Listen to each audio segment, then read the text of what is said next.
children fairly when it comes to wills and trusts in Mississippi? As a wills and trust lawyer, I've seen just about every circumstance resulting from a parent's death. Some siblings handle administration of wills and trusts gracefully and with dignity. Others turn to squabbling and pettiness. Our clients are often concerned about how to treat their children equally and want to minimize the strife in the family that will come from setting up their wills and trusts. For example, should you leave each child the same amount of money to be fair? What if you leave a house to one and cash to another, and the house goes up or down in value? When you determine how do you split the assets, it's a good idea to think back on your parenting experience. You've probably explained to your kids that you love them all equally, but in different ways. As they've grown, each child has had a different personality with varying strengths and weaknesses. It may be more important for you to pay attention to these things rather than making sure everything is perfectly equal.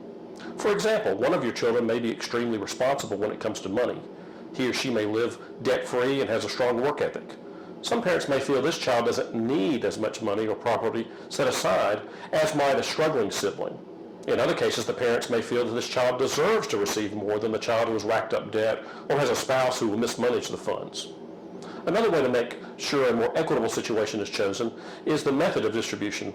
Wills and trusts can allow you the ability to set up different methods of distribution for each of your heirs.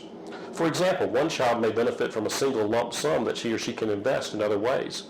A sibling, on the other hand, might likely squander a lump sum due to irresponsibility or even addiction, and would be better suited having received their money in a trust that pays out a monthly stipend over time.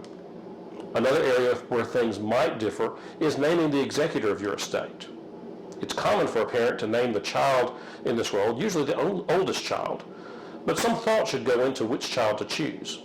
Again, each child's strengths and weaknesses need to be taken into consideration. Who's most likely to act in everyone's best interest? Who has the ability to stand up for others in making sure that your wishes are carried out? Who has demonstrated good financial sense and follow-through?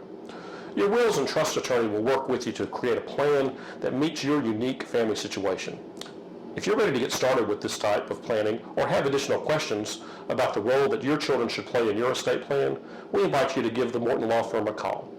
I'm Certified Elder Law Attorney Ronnie Morton.